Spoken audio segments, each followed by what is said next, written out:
එකිනෙකා පරයමින් මනුලොවේ මනුසතුන්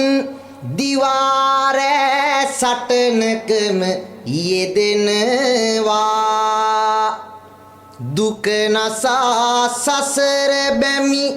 බිඳලමින් තණ්හාව නසනු වෙනුවට තවත් වඩනවා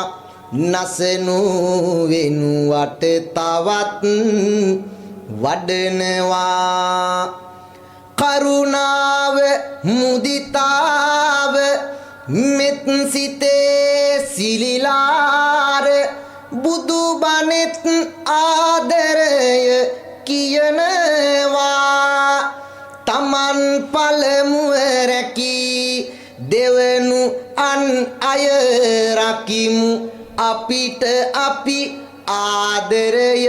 කරනවා අපිට අපි ආදරය කරනවා හරිම පොරයි